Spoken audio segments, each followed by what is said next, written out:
This is the lowest VW thing in the world. Changed my mind.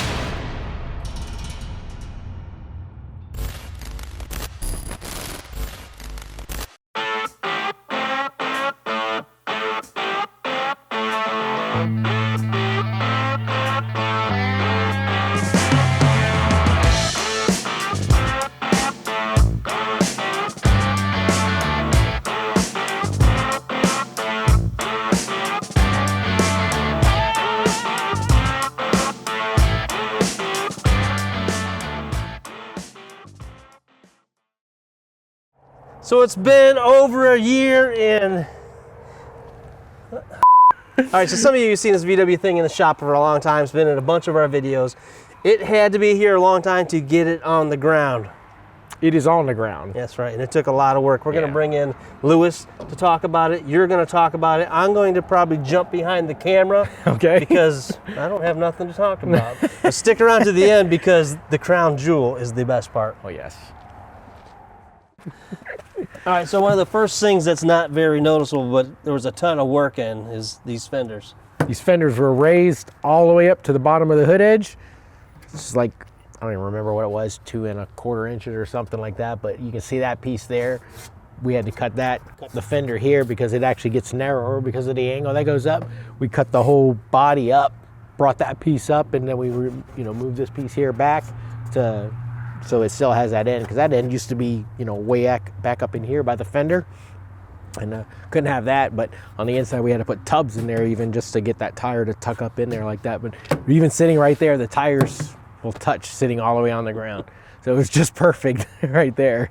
And I think you have some photos of some of that stuff. I'll try to throw some of that in there because there's just so much work in this thing. Yeah, so. It was so just to get that to look like that. And we just left looks like scars on the fenders and everything. So yeah, I really like the way that looks.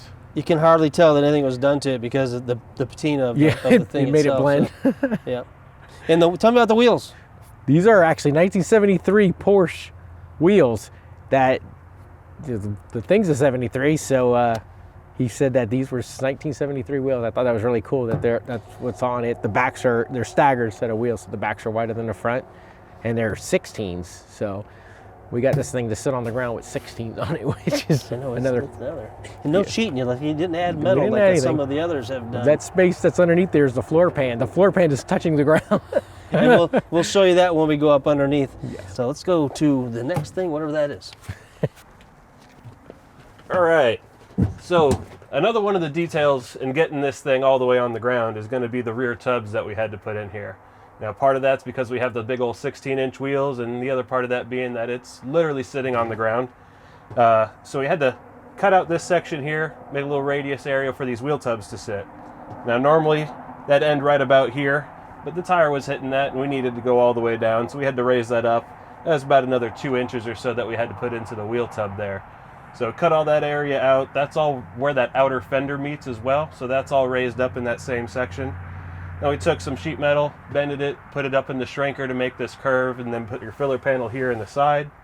Then we hit everything with a little bit of double fisted action and some off-white paint, some black paint, a little bit of sandpaper, and some vinegar, salt, random bits of you-know-what, all to kind of patina that back in to match. That way we can have this thing blended in real nice like, because he's not painting it, he's leaving it crusty. So we had to make that look just right. All right, so we got the rear hydraulics on this. They sit under the back seat of the thing, and being that the seat on a thing is so much lower than they are in a Bug, we had to make a cover just in case. So when the cylinders come up, they don't hit anything, but it just pops right out after you take the seat off, and you can see the cylinders down here. You still get the shift coupler and everything. Everybody asked about the VIN number. We talked about that in the other video. It's still there. So all that's good and said. We also have the remote control. You got to have the remote control. So another thing we had to do was flatten the floor pans to get it down here. Lots of people have done that, but think floor pans are a little wider, so we had to do that. And then the seat brackets on these actually sit on the pans instead of off to the side like they do in a Bug. So we had to cut those all down and get the angles straight again. So we'll put it up on the lift though, so you can see the underneath and everything we had to do under there. So one of the common things that you do have to do when you're getting real low in an air-cooled Volkswagen is you want to raise up the engine because they do sit a little low and you don't want to be cracking the engine case off the ground. So we did do that here. We raised it about an inch, made this custom rear bracket here. This is where it mounts right onto your transmission, raises everything up about an inch, left the stock front mount in place. That all works just fine. But that did leave us with a couple other details that we had to sort once you take all this and shove it up that way. So he does have these real nice, it's a dual exhaust setup specifically for a Thing. It's all stainless. He got them over from the UK, so you know they're fancy because it's European. But we did have to take these now, since the engine's sitting up higher, kind of cut them all apart and make them work. So we had to take our two inlets where they're coming into the main can here, cut it, rotate it down so the can assembly can clear the rest of the engine compartment metal. And then also, the back here was sticking out too far because we have all this travel with the hydraulic setup and the disc brakes. So we had to take the back of the cans, kind of take a wedge out of it so everything would clear. Then on the inside of the exhaust, we actually were able to take that inlet and turn that a little bit so it's not just shooting straight at this back flange, getting that all super hot, which would then in turn get our brakes hot, and that's just all ungood stuff. So we directed those exhaust gases appropriately inside to make sure everything's working right. And then of course, since everything had to be messed with, even the inlets on the front here, they had to be cut and turned. And then even the tips where they come out, because he wants them to come out the stock Thing location, which is right out of the back bumper here. So we had to cut and make new outlets so that exhaust can line up nice and centered, coming out the back bumper, all stainless steel, fancy, right in the stock location.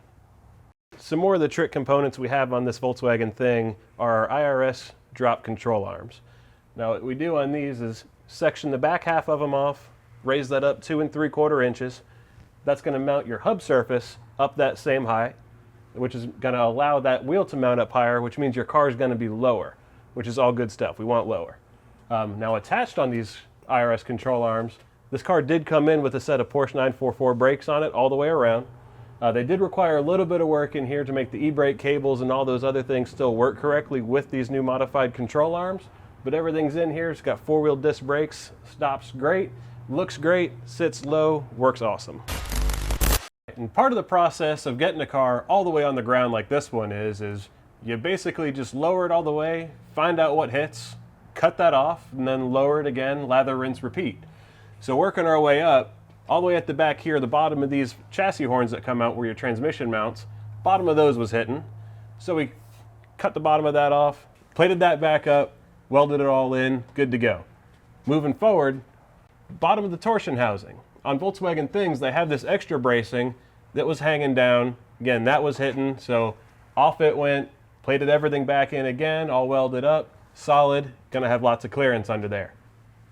Now on the floor pans, these hang down about 2 inches or so, and we weren't having that, so we did have to take all the floors, cut the sections out from about the front of the seats, the front seats, cut that whole section out, made nice new sheet metal replacement sections for that, put some bead rolls in it so they're nice and strong so they're not walking around every time you're stepping or moving in there, and got those all welded in from the inside, seam sealed up, nice and waterproof. That way he can get this thing, lay it all the way out, and it sits flat straight across the whole bottom of the tunnel here. There's actually some drag marks from, a little bit of driving around in the parking lot here. And it is fantastic, low, everything clears, everything fits. One of the biggest obstacles on getting a chassis like this, a lot of air-cooled chassis sit all the way down on the ground, is your front beam actually sits quite a bit lower than the rest of the chassis does. So to alleviate that, especially on a ball joint car like this, we did what's called a pie cut on the pan head. So on top of here, there's the tunnel. Take a wedge shape out of that, and that basically takes this position here where your beam would normally be down here where my hand is. Then you can just kind of tilt all that forward. Now that gets your beam and this lovely piece of kit from smashing right into the ground, which you don't want. That also lets you get that down a lot lower so you can get the rest of the chassis laying out like we have here. Now the other added feature that's going to give you when you lay that beam back like that is that's going to add some more caster into this front end. Now with the pie cut that we have on here, that actually puts so much caster in the front end that we've had to put some caster shims on the top end of this thing so it wasn't just too much negative caster swinging out. So it drives real nice, tracks real straight going down the road, has excellent return back to center. Okay, and similar to how we had to do in the back with the wheel tubs, we do have some wheel tubs here in the front as well. Now with this one we have a stock width Beetle style beam in here.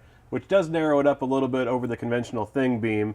But since it's not super narrow, we didn't have to bring the tubs in real far. They didn't interfere with the gas tank or anything like that. But again, with the fenders being way up and this thing sitting all the way on the ground, we did have to tub that in here a little bit so those wheels do have some clearance. And it can turn really far, even when this thing is sitting really low to the ground. So it has an excellent turning radius. Now, the other thing that we did run into is when we have that pie cut in the beam, that raises our beam and all of our rack and pinion steering and all that set up higher, which then interfered with our gas tank. So we did have to raise the gas tank up a little bit, made a quick frame out of some 1x2 box tubing, that raised that up 2 inches, got that out of the way. And this is also a Karmann Ghia, an early Ghia gas tank, because now with the tank sitting up higher, the original Thing, the filler neck, now the filler neck on the outside of the body is lower than the gas tank is. So fuel doesn't like to float up for no reason, so we did put a conventional gas tank in it. So he's gonna pop the hood to put gas in it now, but then you get to look at some other surprises under here every time you get gas. All right, I guess Lewis took off, so he's gonna miss out on the crown jewel. Yeah, buddy. That is unreal. This was a whole lot of work. Polishing and polishing and polishing and polishing. And a little bit of laser etching. Yeah, we had it, the shop across the street has a laser engraver, so they actually lasered our logos in the hard lines, and they did out the cap, and we had them do the end plates here.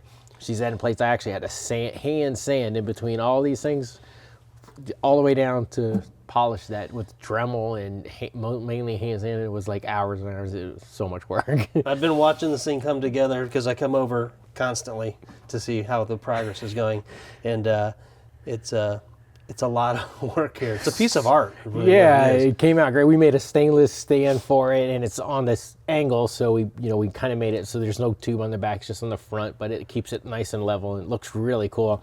I think with the extra tube, it just adds more. Everything seems to be tubes and rods. So, but this is actually 2 pumps. There's a motor on either side. There's a pump inside. Just a single tank though in the center. So it has, you can lift the front and the rear of this thing at the same time.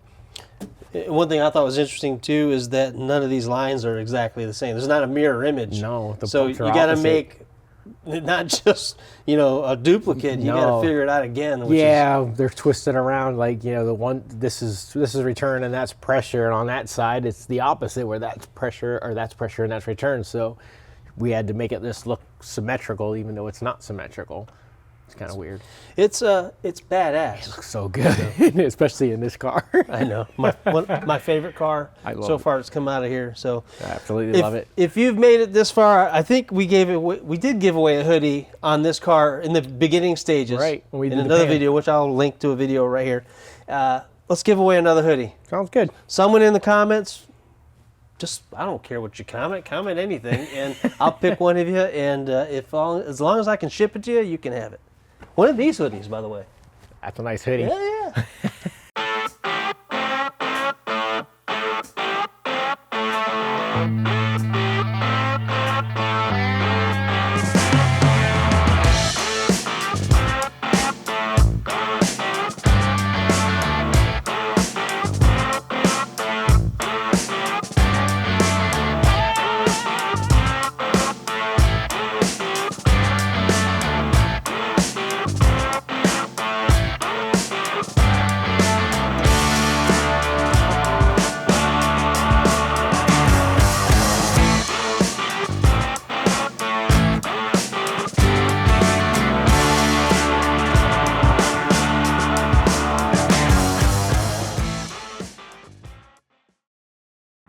Oh man, check that thing out.